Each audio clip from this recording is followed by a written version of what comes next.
Guys, मैं और रौनक कुमार और हमने लास्ट क्लास में कन्वेक्शन यूनिलेक्टेड असेंबली तक पढ़ा था। फिर पढ़ा था द रीजन ऑफ टेरर। ठीक है, वो सब कंप्लीट करके अब हम नए टॉपिक पे आते थे, directly rule of France.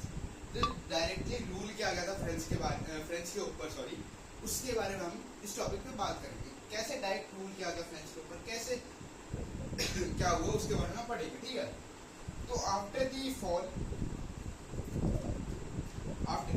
Of the Jacobins के फॉल के बाद जो वेल्दियर मिडिल क्लास के लोग थे उनके पास एक टाइप का सीज्ड पावर आ गया। ठीक है, सीज्ड पावर ऐसे एक्सप्लेन नहीं कर रखा है नीचे, सीज्ड पावर आ गया। फिर एक न्यू कॉन्स्टिट्यूशन को इंट्रोड्यूस किया गया जो डिनाइड किया गया था वोट को और नॉन प्रोपोर्टेड सेक्शंस को सोसाइटी से। ठीक है, अब बोला गया था कि ये प्रोवाइड करता है 2 इलेक्टेड लेजिस्लेटिव काउंसिल्स को।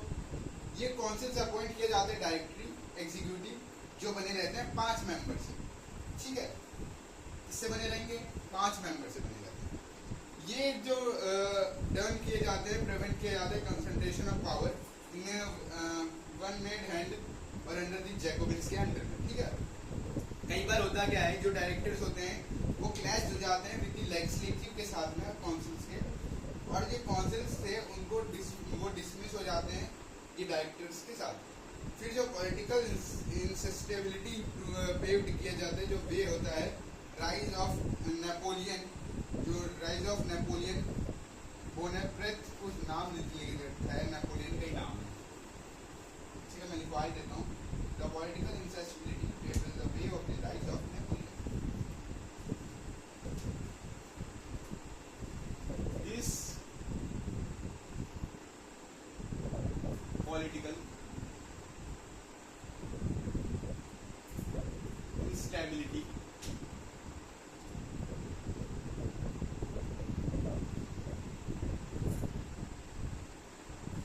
paved the way for the rise of the rise of Napoleon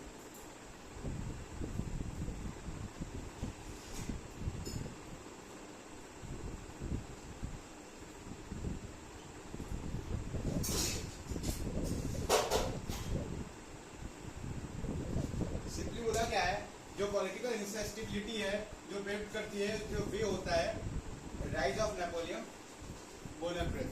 ठीक है, एक मिलिट्री होती है, एक मिलिट्री की बात है और डिक्टेटर्स की, वो इंसाइट है ऑफ ऑल दीज चेंजेस, जो चेंजेस चल रहे हैं उनके बारे में, जो आइडियाल्स है फ्रीडम्स के और इक्वालिटीज के और फ्रेटर्निटी। आप बोल सकते हो, क्या बोल सकते हो? फ्रेटर्निटी।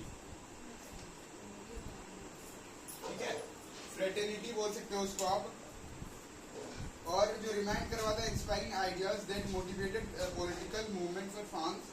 पॉलिटिकल मूवमेंट एक टाइप से करवाता है फ्रांस को। ठीक है, और फॉर फ्रांस के लिए और the rest of the Europeans जो यूरोपियंस बच गए थे उनके लिए।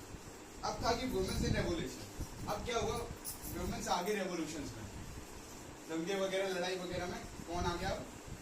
वुमेन्स आ गई इन रेवोल्यूशन।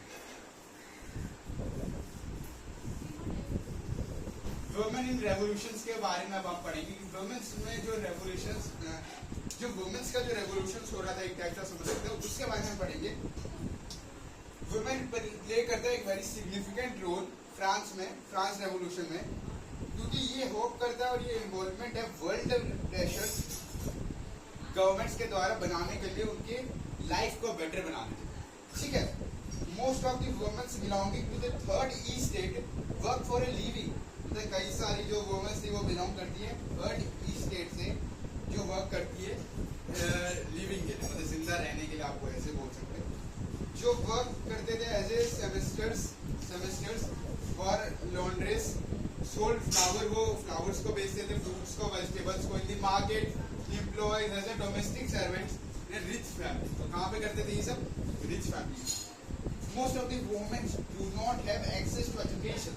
अब क्या था उस टाइम पे, उस ड्यूरेशंस पे वुमेन्स के पास एजुकेशन का एक टाइप से समझ सकते हो एक्सेस नहीं था।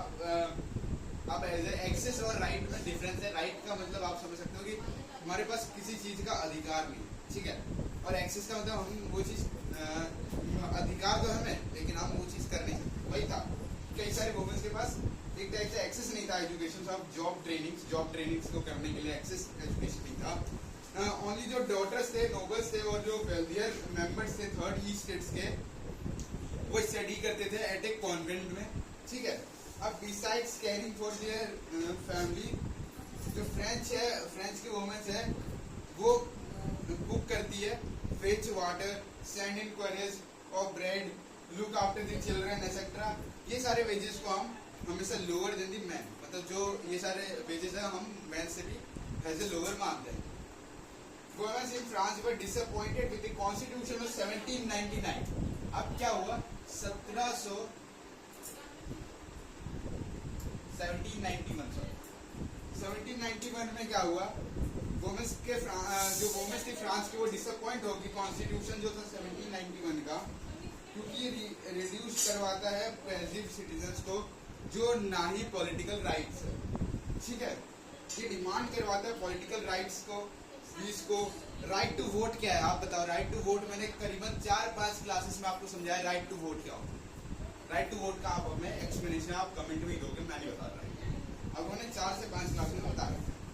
To be elected to the assemblies and to hold political official, मतलब वो इलेक्टेड असेंबलीज को होल्ड कर देती है और पॉलिटिकल ऑफिशियल्स को, ठीक है। To express their own views, खुद के व्यूज को एक्सप्रेस करने के लिए डिमांड्स को वुमेन्स ने स्टार्ट किया खुद का पॉलिटिकल क्लब्स और न्यूज़पेपर्स को। There were about 60 clubs of womens in France cities of which society of regulatory of republicans women was most famous. तो फिर क्या हुआ कि कई सारे जो अबाउट 60 क्लब्स के जो वुमेन्स थी फ्रांस सिटीज में, जहाँ पे जो सोसाइटीज थे रेगुलेटरी और रिपब्लिकन्स वुमेन्स का, वो क्या हुआ, फेमस हो गया, वो बहुत ज्यादा फेमस हो गया। मोस्ट फेमस का बारे में बताया, मतलब बहुत ज्यादा फेमस हो गया। फिर क्या हुआ, इन दी अर्ली इयर्स लॉज पास होते रहे इम्प्रूव करने के लिए लाइव्स वुमेन्स की लाइव्स को, जो चेंजेस थे वो ब्रॉट होते रहे अबाउट बाय द लॉज फिर, ठीक है। वुमेन्स गेन करते रहे अपना access education with the introduction of the state schools and system of compulsory education for the girls. मतलब क्या हुआ, मतलब वुमेन्स गेन करते रहे, मतलब वुमेन्स लेते रहे एक्सेस एजुकेशन का एक्सेस लेते रहे with the introduction of state school के इंट्रोडक्शन के थ्रू और system of compulsory education girls के लिए, ठीक है। When women could no longer be forced into marriage by their fathers and they could marry according to their will। मतलब बोला जाता था कि जो वुमेन्स थी, वहाँ की जो लड़कियाँ औरतें थी, उनको ऐसे ये नहीं बोला जाता था कि आप उनके घर वालों के बोलने पे, उनके घर वालों के बोलने या उनके घर वाले के तरीके से आप शादी करोगे, मतलब वो आप अपने मर्जी से या अपने तरीके से आप कर सकते हैं, यहाँ पे लिखा हुआ है, ठीक है। Marriage was now a contact which could be registered under civil law, मतलब मैरिज को अब कॉन्टेक्ट किया गया और वो अब किसके अंडर में आता है, सिविल लॉ के अंडर में आता है।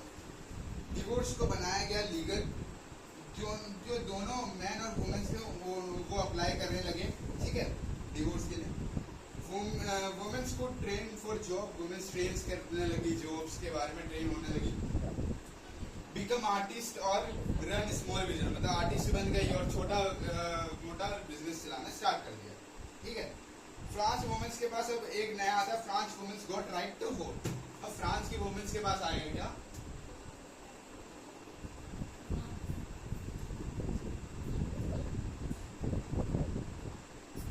France women got right to, मतलब फ्रांस की जो वुमेन्स थी उनके पास क्या आ गया, राइट टू वोट का एक टाइप से आप समझ सकते हैं राइट आ गया। तो क्या हुआ, during the reasons of terror, जो गवर्नमेंट थे उनका ऑर्डर था for closures of women clubs और बैन किया गया पॉलिटिकल एक्टिविटीज को। कई सारे प्रोमिनेंट वुमेन्स को अरेस्ट किया गया और एग्जीक्यूट किया गया था। तो वुमेन्स को स्ट्रगल हुआ क्या, फिर क्या हुआ कि जो वोटिंग्स थे और इक्वल पॉलिटिकल राइट्स थे वो कैरी किए गए on through the international suffrage के द्वारा। सफरेज मूवमेंट जो लेट 19 और अर्ली 20th सेंचुरी में चल रहा था। फाइनली फिर क्या हुआ, जब हमारा देश 1947 में आज़ाद हुआ, उससे पहले की बात की जा रही है, 1946 में फ्रेंच के वोमेन्स के पास एक टाइप से राइट टू वोट का सिस्टम उन्होंने गेन कर लिया। अब हमारा एक टॉपिक बच, दो टॉपिक बच रहा है, उसके बाद हमारा एक चैप्टर खत्म। The abolitions of slavery, the abolitions of slavery बच रहा है, उसके बाद बच रहा था रिवोल्यूशनरी एंड एवरीडे लाइफ। ये दो टॉपिक करेंगे हम, चलो यही करवा देता हूँ पहले, ठीक है। तो सुनो, जो ग्रेटेस्ट सोशल, अब हम करेंगे द एबोलिशन ऑफ स्लेवरी, लिख ही देता हूँ, लिखवाना नहीं होता ना, वैसे मैं टॉपिक डाल के रख देता हूँ, आप फिर जब आप अगर नोट डाउन वगैरह कर रहे होगे, सुनते हो कुछ भी, तो आप टॉपिक तो कम से कम लिख सकते हो। द एबोलिशन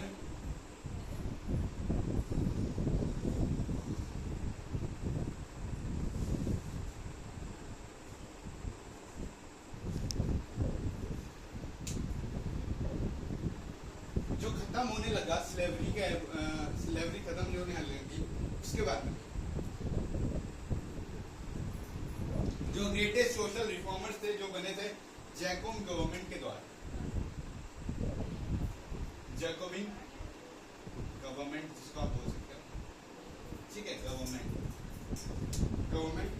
को एब्लिश कर दिया गया स्लेवरी फ्रांस कॉलोनीज में। जो फ्रांस कॉलोनीज थे कैरेबियन में, जैसे मैथिंग फ्रांस कॉलोनीज का नाम लिख लो, फ्रांस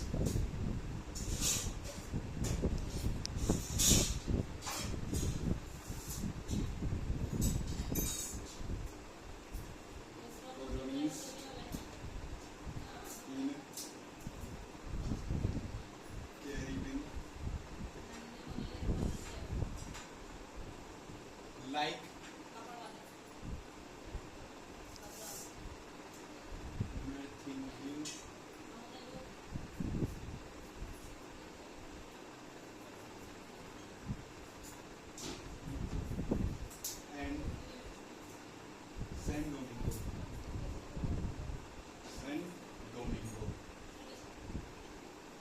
सिंधु बोल रहा फ्रांस के कॉलोनीज को जो कैरिबियन हुआ, जैसे